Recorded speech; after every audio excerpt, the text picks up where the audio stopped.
I'm Jerry, and I left MAGA. Welcome back to my channel. I'm here to explain all the reasons why I left, the history, the gallery of rogues, and everything. In this particular video, I'm going to be addressing Mr. Billy Graham. And again, I'm using the William Branham Historical Research website. And so let's just go ahead and get right on into this because this video isn't going to take very long, but it opens a massive door. Billy Graham. Billy Graham was a popular revivalist in the United States until his death in 2018, referred to by many as America's pastor. His crusades began in 1947, one of the many different years Branham claimed his own alleged gift of healing came. And Branham taught that Billy Graham went down to Sodom to symbolically link Graham to the biblical lot of Branham's Abraham headed to the promised land. Remember, this is the last thing that he'll do before his coming. You remember what he said? As it was in the days of Sodom and in Gomorrah, so will it be in the coming day of the Son of Man.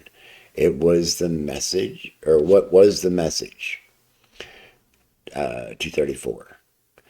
There are three angels, or there was three angels, went down. Two of them, a Billy Graham and a Jack Schuler, went into Sodom and preached the message of the gospel deliverance to the people. But one angel stayed behind with the elected, Abraham and his group. This is apparently some sort of reference to something that William Branham said. In 1952, 1952 is the year that I'm going to keep coming back to for so many reasons. You'll find out. In 1952, as William Branham's popularity was in strong decline, and Joseph Matson Bose of Chicago was working to lift Branham up, Bose tried to connect William Branham to Billy Graham in a personal meeting with Graham. Interestingly, Billy Graham spoke at People's Temple in July of 1955, shortly before Jim Jones became a leader in Branham's message Cult of Personality.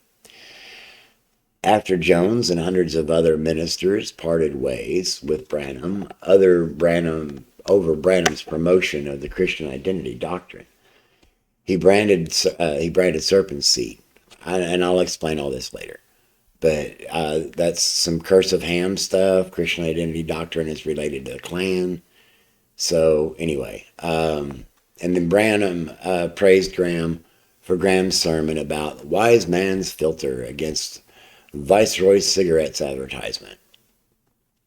Branham later claimed that the Holy Spirit told him about the advertisement while hunting and plagiarized Graham's sermon under the title, The Thinking Man's Filter. When Branham said that Graham went down to Sodom, it appears that he was referring to people with black skin.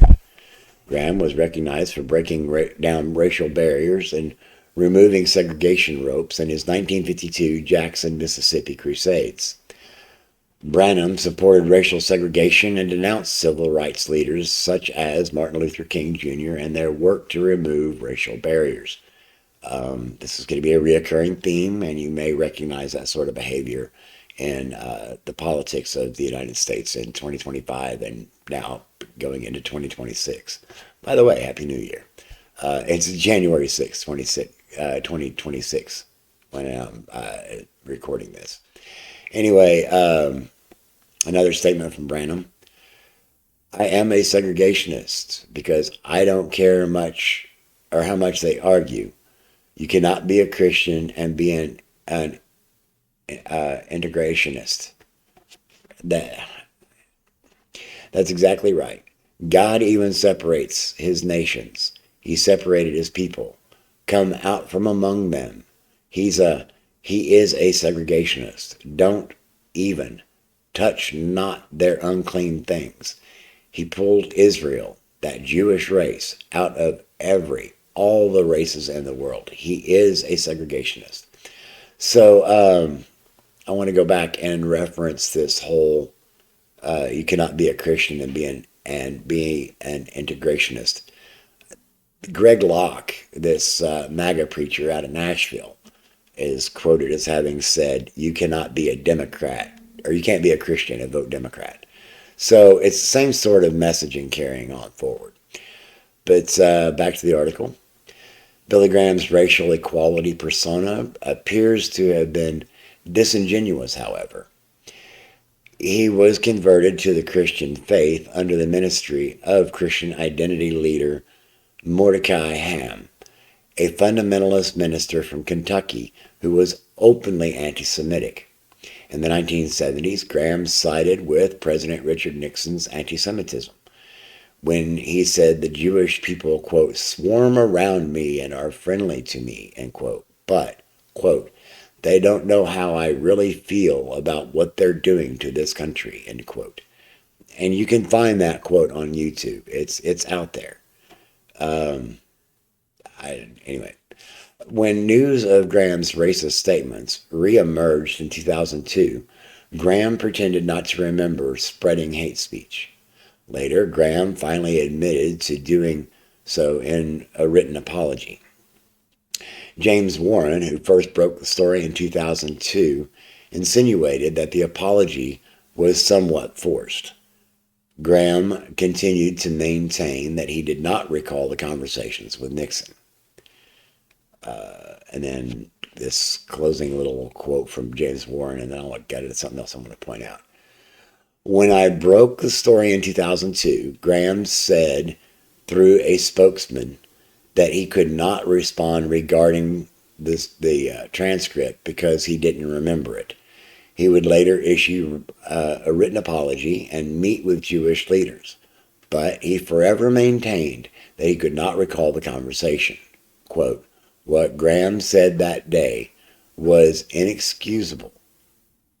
Did it ever occur to him that he should have countered the president, end quote, Martin Marty, a religious historian at the University of Chicago, has told me. Marty noted the distinction some conservative evangelicals and Pentecostals have made between supporting Israel but not American Jews. That's a quote from James Warren. The one other thing that I really want to point out, because this is something I'm going to be digging into real deep later, but I've got to get all this stuff set up first. But it's this Graham in Chile, and the question, was he funded by the CIA? And that link goes to a speech that Billy Graham gave in Santiago, Chile in 1962. Nixon was the precursor, and I'm going to get into a lot of that, is a precursor leading up to Gerald Ford and the CIA's Operation Condor in South America. So that's what I've got for you for this video. I've got a couple more lined up already, and then I've got a whole bunch more that I need to produce, because this is a bigger story than a lot of people realize. So I hope you take care of yourself, take care of each other, get plenty of rest, take care of your mental health, and drink plenty of fluids. You're going to need them. It's a healthy choice to make.